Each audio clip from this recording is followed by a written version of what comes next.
Ok, donc salut à tous. Alors aujourd'hui, nous sommes dans une nouvelle vidéo où je vais planter donc un romarin en pleine terre.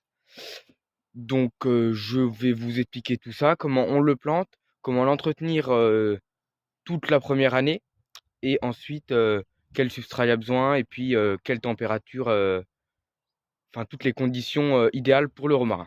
Ok, donc là pour notre activité, nous aurions besoin d'une bêche donc qui se situe ici et d'un pied de romarin qui a à peu près, donc le mien il a déjà 1 an, donc faut qu'il ait un système racinaire assez développé et qui puisse résister au premier hiver, donc voilà, là, le pied de romarin.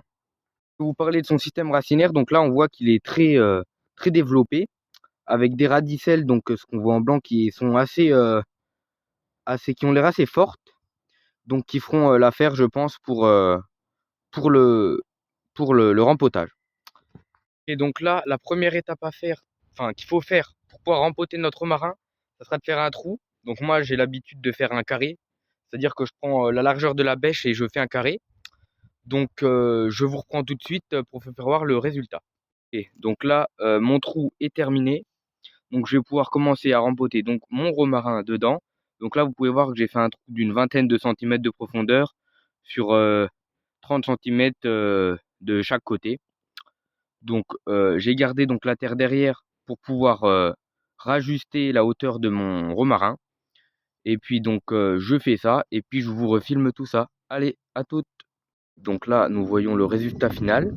Donc on voit que j'ai mis mon pied de romarin et que autour donc j'ai mis des cailloux. Donc les cailloux, il y a trois avantages à mettre des cailloux.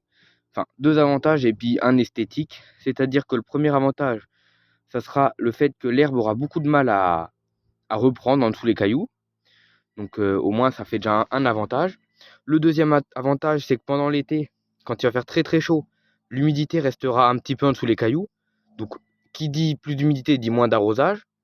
Et l'avantage esthétique, bah, c'est le fait que c'est une plante qui pousse dans des sols rocailleux et que donc bah, ça la fait ressortir en fait. Ça fait comme dans son état naturel. Donc ensuite, donc là, je vais vous expliquer les besoins en eau de cette plante. Donc lors de la première année, il faut l'arroser assez régulièrement, histoire que ses racines se fassent dans la terre. Après, pour les années qui vont suivre, c'est une plante qui n'a pas besoin d'être trop suivie. Elle va se débrouiller lorsque ses racines seront bien développées. Et donc là, on a ça. Pour les températures, ça résiste à du très chaud et du très froid. C'est l'avantage de cette plante. Elle est très rustique. Et puis, bah, qu'est-ce que j'ai d'autre à dire? Bah, pas grand-chose. Donc voilà, je vous reprends tout de suite. Pour conclure cette vidéo, donc là, on peut dire que bon, c'est quelque chose d'assez rapide, hein. Ça m'a pris pas plus de 15 minutes à rempoter. Ce qu'il faut savoir, c'est qu'il faut pas se précipiter dans les choses comme ça, c'est-à-dire qu'il faut prendre son temps, réfléchir à l'exposition. Ça, je vous en ai pas parlé, mais il faut trouver une exposition au soleil, voire mi-ombragée. Ça n'aime pas être totalement à l'ombre, hein. C'est une plante qui vit dans le Var, qui vit tout dans le sud de la France. Donc il faut qu'elle soit au soleil. Ensuite, ben, ça sera tout.